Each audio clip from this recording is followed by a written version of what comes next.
When Michael was born, he had a single ventricle heart and he had to undergo 3 major heart surgeries.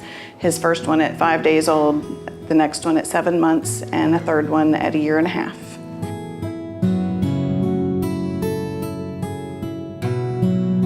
Michael was diagnosed with Evans syndrome when he was 4, and Evans syndrome is a rare autoimmune disorder in which the body destroys its own red blood cells, white blood cells, and platelets. We were devastated. Just couldn't believe that our first child was having such a horrible complication. June of 2016, they told us Michael had lymphoma. I was kind of freaking out a little bit because my brother was diagnosed with cancer. I just never thought I would have to hear that. It was a terrifying experience. We'd already been through a lot of stuff prior to it, and we were coming up with this, and it was devastating to us. They said the best way to treat both of Michael's problems would be just to do a transplant. That would start him over with all new cells, that would get rid of the cancer and get rid of the immune system problem.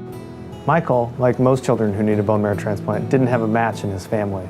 So we needed to look elsewhere. We look all over, not just in the city, not just in the state, not just in the country, but all over the world. Kids Beating Cancer made it possible to have all the pre-testing done and paid for and to find the best unrelated donor. Michael was admitted to the Kids Beating Cancer Pediatric Transplant Center on November the 7th of 2017. They told us that it was a young donor. It was a girl and she's 18.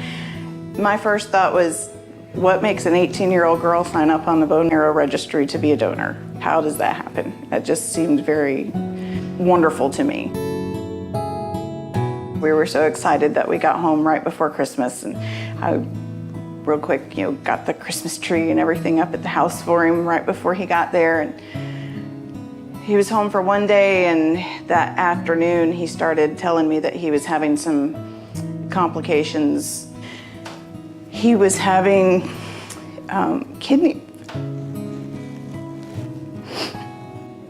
He had kidney failure and he needed to be on dialysis, which was very scary. And then his heart started having complications, and they were wanting to do a heart procedure. Dr. Shook, just kept telling us it takes time and they're giving him the best medicines to turn those issues around, and we would just have to be patient. And at that point, I didn't care how long we were in the hospital, just as long as my son got to come home well.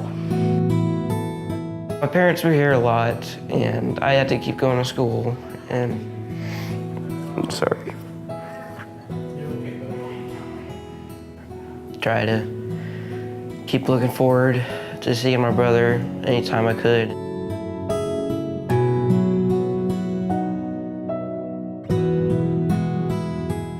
Michael's an amazing kid. He's been sick most of his life with one thing or another, and yet when he came to meet me, had a smile across his face that he had the entire time through transplant. Always was ready for the next challenge, and that's what got him through.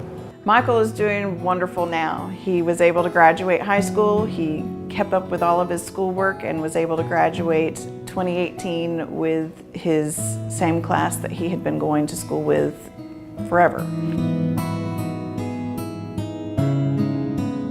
To kids that are going through a transplant right now, I would tell you that just don't lose hope and keep looking for the next day, see what's to come, because it'll get better.